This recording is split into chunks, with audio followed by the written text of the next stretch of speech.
नमस्ते। जय भारत। भारत से एक अलग इस्लामिक नेशन बनाने के लिए कई लोगों ने कई दिन कई प्रकार प्रयत्न किए। अभी तक 11 व्यक्तियों का बारे में हमने जिक्र किया। अभी 12वीं हस्ती है जिनका नाम है वहाबुद्दीन खंबो। वहाबुद्दीन खंबो का सिग्निफिकेंस एक प्रत्येक बिंदु पर है। उन्होंने अलग इस्लामिक नेशन का नाम तक रखा नूरिस्तान। 1923 में उन्होंने एक नूरिस्तान का प्रस्ताव किया। उसमें एक खूबी है, जो प्रदेश नूरिस्तान में खंबो साहब ने शामिल किया वो लगभग बहुत एक्यूरेट है। जो आज का पाकिस्तान की स्थिति में, मतलब बांग्लादेश जाने के बाद अभी जो मौजूदी प्रेजेंट पाकिस्तान की स्टेट स्थिति में काफ़ी एक्यूरेट है। अब देखिए ये वहाबुद्दीन साहब का हिस्ट्री क्या कहाँ का है। उन्होंने 1923 में नूरिस्तान का प्रस्ताव तो रखा। देखिए कोई मामूली इंसान तो नहीं था वहाबुद्दीन खंबो जी। इनका एंसेस्टर्स पूर्वज एक शेख इनायतुल्ला एक उनका बुजुर्ग रहे। वो शाहजहां की कोर्ट में मीर मुंशी था। शाहजहां की कोर्ट में मीर मुंशी बन के रहना कोई मामूली बात नहीं है। उनके एक पूर्वज जो है और दूसरी पूर्वज है जिनका नाम मोहम्मद साले, ये लाहौर का दीवान भी रहा। फिर धीरे वो मुग़लों का जो ग्लोरियस पीरियड जैसे ख़त्म हो गया, वहाबुद्दीन खंबो का एंसेस्ट्रियल प्रॉपर्टी इधर उधर चले गया। जो अधिकार साथ है वो जैसे ख़त्म हो जाएगा, संपत्ति भी धीरे धीरे चले जाएगा। कई वजह है, आपको पता है। तो इसके बाद ये लोग क्या किया, ये स्टेट सब चले गए। तो अमृतसर के पास, अमृतसर का आसपास एक हीर खंबो का गांव में ये जगह पे जाकर के बसने लगा। फिर कुछ करना नहीं है तो खेती बाड़ी तो कर रहे थे, टू मेक ए लिविंग। खेती बाड़ी तो कर रहे थे, तो वहाँ रहते थे। उस समय वहाबुद्दीन खंबो जी का पिताजी को पंजाब पुलिस में नौकरी मिला। पंजाब पुलिस में नौकरी किया, पर वो नौकरी में रह कर के उनका देहांत हो गया। तो ये वहाबुद्दीन साहब स्कूल में पढ़ते थे उस समय, पर डाइंग इन हार्नेस में उनको वो पिताजी का नौकरी मिला। तो वो पुलिस में ज्वाइन किए हैं।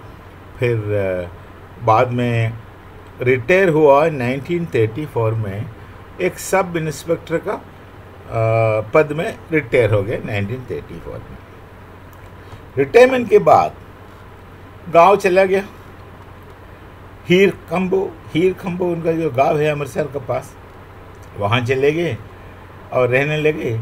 और धीरे धीरे जो लाहौर में कोई अलग नेशन पाकिस्तान के बारे में विचार रखने वाले ग्रुप में शामिल हो गए। तो वो चले गया, वहाँ जाकर के उनके साथ मिले। हाँ, इनका जो बुजुर्ग इनायतुल्ला साहब जो है, उन्होंने किताब लिखा बहारे दानिश। उस समय काफ़ी पॉपुलर था जब वो शाहजहां का मीर मुंशी रहा। फिर ये तो लाहौर चले गए, मैं भूल गया था बीच में, ये लाहौर चले गए थे।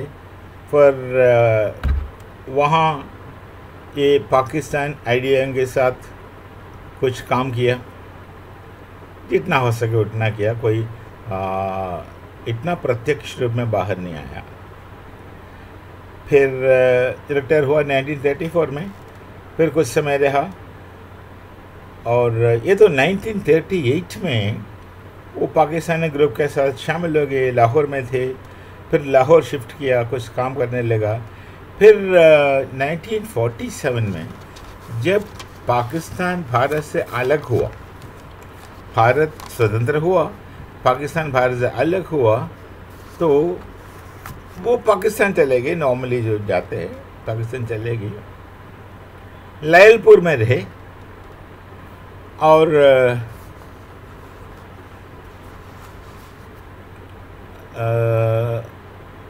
लहरपुर रह गए, वहाँ इनका देहांत बाद में हुआ, लहरपुर में रहने लगा। इनका एक खूबी है, इन्होंने एक किताब लिखा, रिटायरमेंट के बाद उन्होंने किताब लिखा। वो किताब का नाम है तारीख़े कम्बोखान। तारीख़े कम्बोखान, हीर खम्बो एक जगह का नाम है, गांव का नाम है। तारीख़े कम्बोखान एक किताब लिखा। अब इनका इम्पोर्टेंस क्या है वहाबुद्दीन खम्बो का? उन्होंने ये पाकिस्तान का एनविसेस किया एक्यूरेटली, और उस जगह का नाम रखा नूरिस्तान। नूरिस्तान नाम भी रखा, सोच भी रहे थे। और सबसे बड़ा ये बात है, इन्होंने ये जो हिंदू मुसलमान राइट काफ़ी निकट से देखा, नज़दीक से देखा। ये जो हिंदू मुस्लिम राइट जो भारत में होता था वो ज़माने में, मतलब ये 1928, 29, 38, 30, 47 से पहले जो होता था, वो हिंदू मुस्लिम राइट का एक लगभग पैटर्न था। अब देखिए अपना जो समाज में है, हम लोग देखने के लिए मिलता है, ये जो यंगस्टर्स जो है, यंगस्टर्स में आप काफ़ी ओवर एंथुसियाज्म दिखता है। वो थोड़ा, एक तो जज्बा है लोगों के पास, थोड़ा जोश में आकर के ये लोग करते क्या, ये एक हिंदू गांव में जाकर के, या एक गाय को पकड़ करके उनका गला काट करके उसका बड़ा आक्रोश बनाएंगे, एक उसका जरा शो करेंगे हिंदू गांव में। और ये जो नौजवान जो है, यंगस्टर्स, जो ज़्यादा अपना मसल से सोचता है, दिमाग से कम, उम्र का प्रॉब्लम है। तो मुसलमान भी ऐसे लोग हैं, तो हिंदू में भी है। फिर उसके बाद हिंदू क्या क्या रिएक्ट करेगा, हिंदू रिएक्ट करेगा, फिर दंगा फसाद होगा, दंगा चलेगा। तो लगभग हर दंगे का यही एक पैटर्न बना था भारत में उस ज़माने में। कोई जाके एक गाय को काट करके उसका शो बनाएंगे, या गाय को कहीं काट के गाय का सर जाकर वहाँ रखेंगे। तो ये होता था।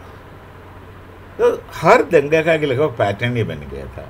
और ये दंगे में क्या होता है, आपस में मारपीट जो होता है, उसमें होता है क्या है, खून सबका लाल रंग का होता है भाई। ये वहाबुद्दीन खम्बो का ठीक सामने ही आपस में लोग मारे में उतरा है। माँ सबका माँ होता है, भाई सबका भाई होता है, बहन सबका बहन होता है, बेटा हर माँ का बेटा होता है, चाहे मुसलमान बेटा हो या हिंदू बेटे हो। उनका हत्या होता है, आपस में खून खराबे होते हैं। कोई कानून व्यवस्था इतना नहीं था। अंग्रेजों को क्या है, आप भारत में आपस में हिंदू मुस्लिम लड़े मरे, उन्हें कोई फर्क नहीं पड़ेगा। उनका एक ही मकसद है, जितना पैसे यहाँ से आएगा ले जाएंगे इंग्लैंड में, भारत का टिम्बर लेके विलायत में, लंदन में इमारतें बनाएंगे। ये तो कुछ ऐसे ही था। उनको क्या लेना देना आप हमसे। तो ये दंगा फसाद, मारपीट सब वो निकट से देखा। पर वो इतना वहाबुद्दीन साहब के बारे में हम ज़्यादा जानते भी नहीं, क्योंकि एक गड़बड़ हुआ बीच में।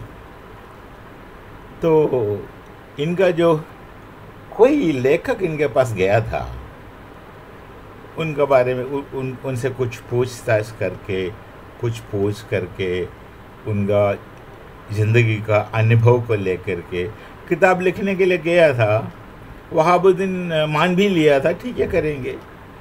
पर क्या हुआ, वो लेखक, उनके पास लेखक अपना फुर्सत से जाने के लिए सोचा, कुछ समय लगा, वो उस 1 साल के अंदर इनका देहांत हो गया, तो कुछ जानकारी प्राप्त नहीं हुआ। देखिए जो चीज़ है, एक तो उन्होंने नूरिस्तान का बात किया, और उन्होंने नूरिस्तान को पाक भी माना बाद में, ये 47 के बाद में। तो पाक प्योर, ए प्यूरिटी का डेफिनेशन लोगों ने जो दिया है, प्योर मैंने जहाँ सिर्फ मुसलमान ही रहते हैं, गैर मुस्लिम ना हो, तभी तो प्योर बनेगा। वो जो मापदंड जो है ना, क्राइटेरियन प्योरिटी का, तो उस क्राइटेरियन में ही गड़बड़ है। यदि मुसलमान लोग ही रहेंगे, गैर मुस्लिम कोई भी नहीं हो, तब तो प्योर बनेगा, नहीं तो इम्प्योर हो जाता है। तो ये विचार, ये ऐसे सोच लेकर के कोई भी समाज में कोई भी साथ नहीं रह सकते। अगर साथ नहीं रह सकते तो ज़्यादा इंसानियत पर बात नहीं करना, साथ नहीं रह सकता। भारत का संस्कृति में क्या है, हम इंसानों के साथ रहने के मात्र बात नहीं करता, हम हर चीज़ का साथ रहने का बात करता। इंसान हो, जानवर हो, पशु पक्षी हो, वृक्ष लता हो, पूरा प्रकृति हो, नेचर हो, तो उनसे बिलोंग करके रहने का एक संस्कृति है अपना। शांति मंत्र है उपनिषद में, जो दैव शांति, वनस्पति शांति, औषधि शांति कहता है। तो ये जो कॉस्मोस जो है ना, प्रपंच, उसका हर बिंदु पर हमारा ये रेस्पेक्ट देता है, इज्जत करते हैं, मानते हैं। इस पूरा कॉस्मोस का हर तत्व को मानते हैं, हर तत्व पर हमारा आभार प्रकट करता है। हम हर चीज़ से आभारी है।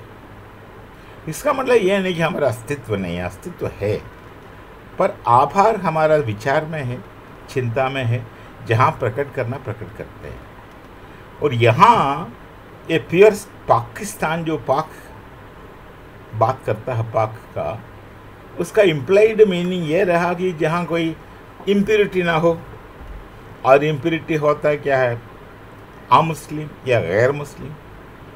तो खंबा साहब का ये खूबी था कि उन्होंने नूरिस्तान के बारे में सोचा, और बाद में जो लैलपुर चले गए, उस समय वो पाकिस्तान का भी समर्थन किया। एक तो वो सीधा उनका अनुभव है हिंदू मुस्लिम दंगे का, कुछ उनका खास विचार क्या था। एक तो पुलिस में था ही, कुछ कानून व्यवस्था लेके चलने वाले इंसान होंगे, पर जो लेखक इनके पास पहुंचने से पहले उनका देहांत हो गया, तो उससे हमारे पास कोई खास ये नहीं है। उनका जो किताब है, जो बड़ा पॉपुलर हुआ था, खंबोहान, तारीख़ खंबोहान, उस किताब काफ़ी पॉपुलर हुआ। उनका 3 एडिशन निकला, first edition, second edition, third edition, तो इतना पॉपुलर हुआ था। उसमें से जो भी जानकारी मिलता वही है। और ये भी एक बात है, जो ये मामूली पुलिस वाला जो रिटायर होते होते सब इंस्पेक्टर बना, उनका बात को लोग कितना सम्मान देंगे, ये सवाल है। पर वो सेपरेटिस्ट मुस्लिम इंटेलेक्चुअल्स में वहाबुद्दीन खंबो भी शामिल है। उनका भी योगदान है। हाँ, उनका दो स्पेशलिटी, एक तो उन्होंने नाम रखा नूरिस्तान, पाकिस्तान ने रखा।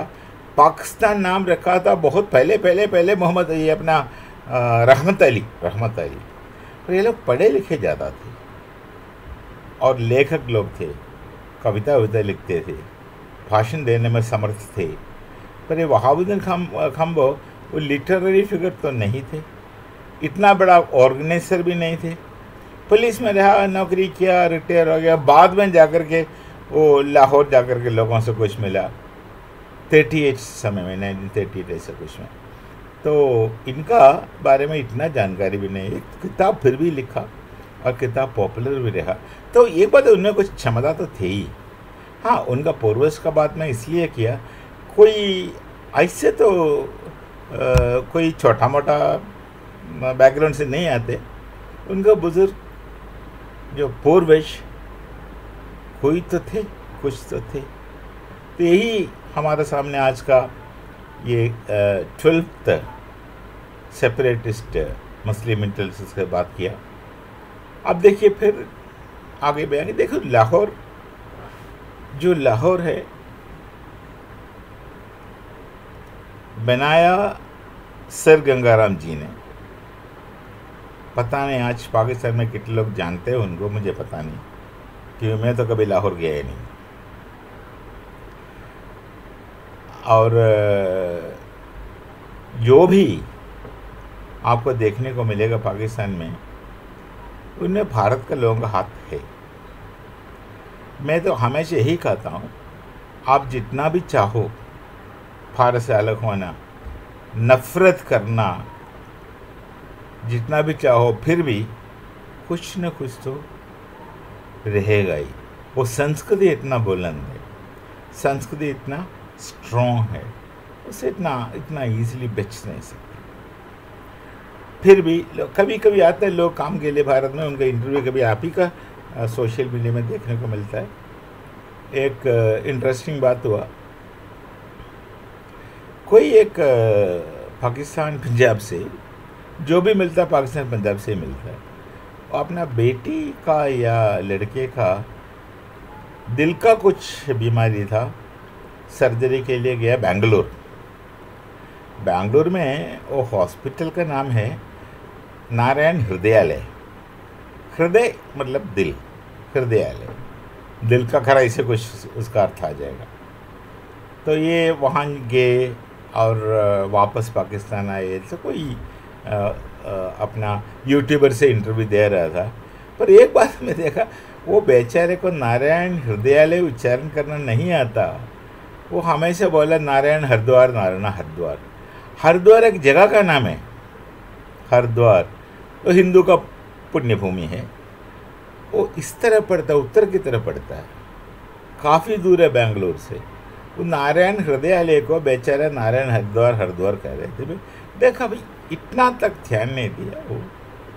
और मैं खुद देखा हूँ नारायण हृदयालय, उसका आसपास, वहाँ बांग्लादेश से कई लोग आते हैं, मरीज पेशेंट्स, पता नहीं कितने साल से आते हैं, लेकिन आते हैं जाते हैं, आते हैं जाते हैं, सुविधा बहुत है उनके लिए वहाँ। और तो जो आसपास का दुकानदार है ना, उनका बोली तो कन्नड़ा है, ओले से बंगला जानते हैं। वो सीख लिया, सालों से आ रहा है बांग्लादेश से, वो इलाज के लिए आ रहा है, जा रहा है। वहाँ उनके रहने के लिए वो घर जो भाड़े में रहता है, बर्तन सब मिल जाता है उनको, खाना बना के खा सकता है। चलो, तो ये एक बात थी उच्चारण की।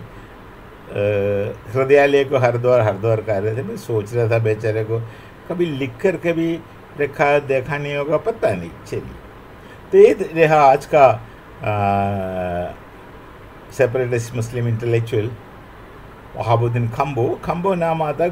गांव से नाम रखना हमारा हर लोग रखते हैं। अभी भी पाकिस्तान में कई लोग, जो भारत से गया और जो पहले हिंदू थे फिर कन्वर्ट होकर मुसलमान हो गया, तो टाइटल कई लोग ऐसे रखा, भट्टी रखा है, मिन्हास में कभी सुना, चौधरी तो है ही। ऐसे कई लोग हैं जिनका। और एक तो ऐसे ही हिंदू टाइटल है, भट्टी, मिन्हास, चौधरी सब हिंदू टाइटल है। और तो नॉर्मली आपको ये मिलेंगे कि गांव का नाम जोड़ा जाता है, वो रखते हैं गांव का नाम टाइटल के तौर पर। तो ये खम्बो उनका गांव का नाम है, हीर खम्बो, अमृतसर के पास है। चलिए फिर मिलेंगे कोई दूसरी सेपरेटिस्ट मुस्लिम इंटेलेक्चुअल को। आखिर कहना मैं यही चाहता हूँ कि भाई भारत से तो अलग हो गया, अलग होने के लिए बहुत प्रयत्न चला, कोई मामूली बात नहीं है। ये जो पाकिस्तान जो टू नेशन थियरी ऐसे नहीं आया एक दिन में, उसके पीछे बहुत मेहनत रहा। जो लोग बहुत सोचते थे उस समय का था बुद्धिजीवी, उस समय का जो बुद्धिजीवी लोग हैं उनका काफ़ी प्रयत्न इसके पीछे है, बहुत मेहनत किया है, बहुत सोचा है, कई अल्टरनेटिव पर डिस्कस किया है। ये सब करने के बाद ये दो नेशन थियरी की एक रूप आया। इतना मेहनत, इतने सोचने वाले लोगों से, इतने जो सो कॉल्ड एजुकेटेड लोगों से, एजुकेशन कोई पनसिया नहीं है, एजुकेट करने से आप कोई कॉन्शियस तो बनना कोई बात नहीं, ये कोई ज़रूरी नहीं है। तो इसलिए मैं इंफॉर्मेशन और नॉलेज में अंतर मैंने रखा, एक वीडियो भी पहले किया। तो एजुकेटेड है इसका मतलब ये नहीं है कि आप वो क्या बोलता है, ये प्रोज्वल हुआ और बड़ा ये हुआ, कॉन्शियस हुआ और नॉलेज आया आप में। एजुकेशन से खाली इन्फॉर्मेशन मिलता है, वो इन्फॉर्मेशन को नॉलेज में परिवर्तन करने के लिए कुछ प्रक्रिया होना चाहिए, कुछ प्रोसेस होता है आपके अंदर। महर्षि गौतम ने साफ साफ को बहुत पहले बताया, वो आपको अफेक्ट नहीं किया तो फिर वो नॉलेज नहीं बनेगा। तो एजुकेटेड लोग थे, जो पढ़े लिखे थे, जानकारी रखते थे और काफ़ी विचार रखते थे, औरों का भला चाहते थे। हो सकता है सिर्फ मुसलमानों को ही भला चाहा, फिर भी भला तो चाहा दूसरों का।